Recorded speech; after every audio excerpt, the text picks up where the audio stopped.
safety and livelihood development for the people in the region. Omijai, GRTS. Students and teachers in the Lower River region converged at the weekend for an awareness-raising exercise focusing on civic rights.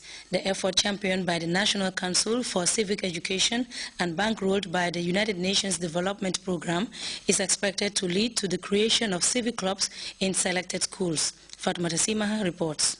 For Civic Education, NCCE, as part of its 2014 work plan, conducted a two-day program on the establishment of civic clubs in selected schools across the country. The program supports awareness raising on civic education through effective communication and advocacy interventions at all levels. During the exercise, both teachers and students were exposed to basic knowledge on civic and human rights education as per the 1997 Constitution, and the objective is that there will be establishment of civic clubs in each of the selected schools after the end of the training. During his deliberations, the program officer, NCCE, Yusuf Abojang, said there is a paradigm shift in their program targeting students and teachers in creating awareness. The reason is that they constitute the wider population in the country. Bojang further underscored that this training is aimed at broadening the knowledge of students as they have a role to play in nation building. Such knowledge will ensure fair treatment of all under the watchful eyes of the Constitution, as well as knowing their limits as citizens. The idea is to rally them around the Constitution as the supreme law of the land, and also to ensure active participation of students in the socio-political life of the nation. Yusufa maintained that if students are empowered, it will enable them to participate and have better understanding of their roles, rights and responsibilities. It's important that people get the right information, and information also, we believe, is power. So when people are given the right information, they will be able to act in an informed manner. They will be able to participate. And when we say democracy here, when we talk about good governance, it is about participation. But we say people don't participate just for the sake of participation, but we participate in a well-informed manner. Malam Kuyate, Senior Education Officer Region 2, acknowledged the importance of this training, saying it is a step in the right direction, given the fact that it is an obligation on all of them to know their rights and responsibilities. According to the program schedule, the paradigm, which is the method of application, is being changed. They were targeting the elderly people. Now the information is to target the school children and their teachers, so that they are the wider community. Once schools are involved, whatever information you want to filter it down to the grassroots, it will slowly go. Kuyate thanked UNDP for supporting this awareness creation forum, while urging students to take lessons learned seriously in order to support NCCE in fulfilling their mandate based on the 1997 Constitution of the Gambia. Speaking on behalf of students and teachers, Abubakar Sambu said this training will provide them an in-depth of better understanding of the Constitution as they poise to have to establish clubs in their various schools. I learned a lot today because personally I've been hearing a lot about civic education, civic empowerment, but what I gained from this training today has added a lot to the little that I have known. Because here I know that every right that a person has that you can claim to be your right, there is a corresponding responsibility attached to it, which we should also not forget about. As the name implies, National Council for Civic Education has the basic function of educating the public on their civic duties and responsibilities. This role enables citizens to know what is constitutionally required of them and what the state is also required to do for them. From Pakalinden LRR, Fatma Simaha reporting.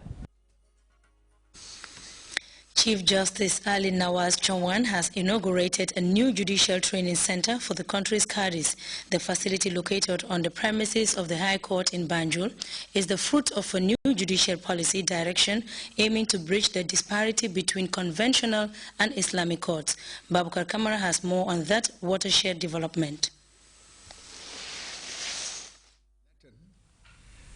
Or nulli vendimus, nulli negabimus justitium, which means we neither sell nor deny nor delay to any person equity or justice.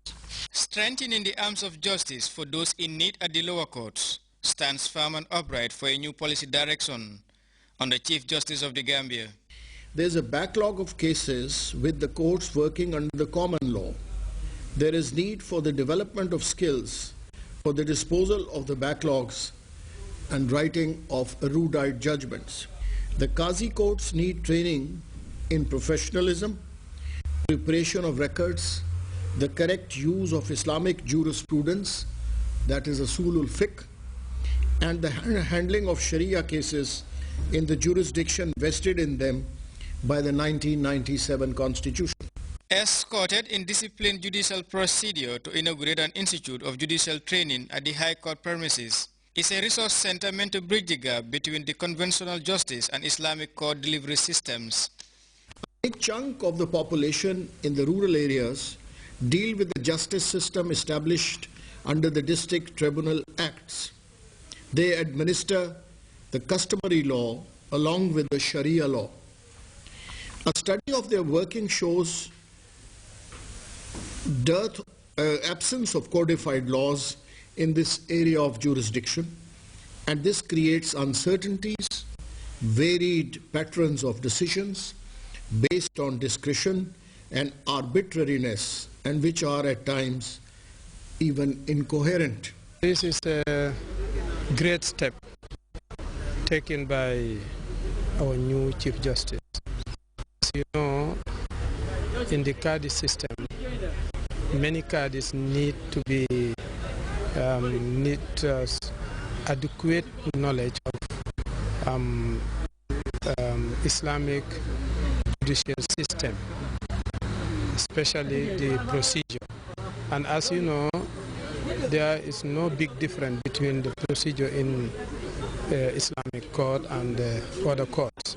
With a new judicial training center inaugurated, it is envisaged to enhance the capacities of Qadis to better adjudicate cases and resolve disparities between the two common jurisprudence of law practice in the Gambia. Babukar Kamara, Grts. Members of the Rotary Club of Fajara gathered on Saturday evening for the philanthropic body's annual fundraising gala and dinner. Among the diners was the Minister of Basic and Secondary Education, a sign perhaps of the impact the work of Rotarians continue to have on the lives of their beneficiaries. Samuel Ba reports.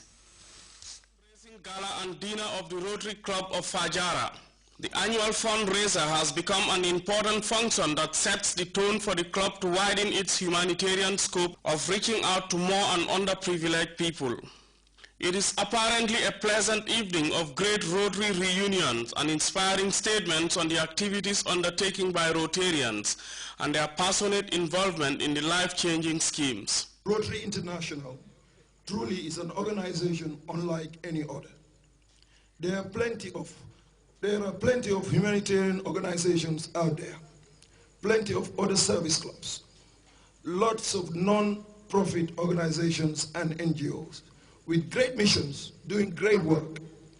But Rotary is the only one that gives talented and accomplished individuals of any background, any profession, the chance to step forward, to put their skills to work, to make a difference within and beyond the communities in which they live, and for that matter, the Gambia here. Many people present at the highly acclaimed event openly recognized and appreciated the fantastic work of Rotarians through their partnerships with sister clubs outside the Gambia. Partnership with the Rotary Club of Prior Lake, the Rotary Club of Fajara provided clean water and horticulture garden projects to villages in the CRR and LRR, namely Sinchugundo, Tuba, Maodekunda, Moria, Kununku, Sambelkunda 1 and Sambelkunda 2, and Situhuma at the cost of $3.6 million.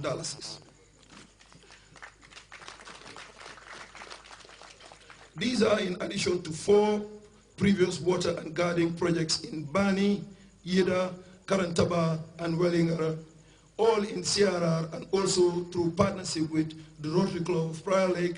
The club has received an order grant of $15,000, which we're going to go give to 2 more villages in this year. The $18 million clean and water irrigation projects rolled out by the club and the ASB Clinic Support Project